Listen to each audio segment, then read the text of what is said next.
او ملت ما بچه فیلم سعیدتان هستم، وطن فروش نیستم، سر فرهنگ شما کار کرده رایستم.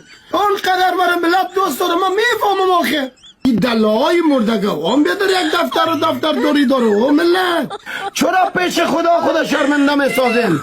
چرا کار شیطان پیش میبرین؟ چرا خدمت به شیطان لعین کثیف میکنین؟ حسای کو خرام میفهمد ای شرایط که دلله شور است. ما بخی با سر پچه که تفهمیدیم، سر گپا آخر گپا کلشت مونا کردیم. مقصد به قوم از آرام چلنج است، به قوم تازه کام با ازبکان قیمه کس کار نگره که زنم یک لق قومش میلگانم. خدا کنه اگر چیزی گفته باشیم از شما بسیار معذرت میخواهیم. نجیب برود بازم ما در خدمتت هستیم، هرچی که هستی افغان هستی بازم ما در خدمتت هستیم، قاری در خدمتت هست، نونبایی هست، هوتل هست، فابریکه هست، بازم ما در خدمتت هستیم. تو چه کارا هستی؟ تو خودت بگو تو چه کارا هستی؟ ما من تو یک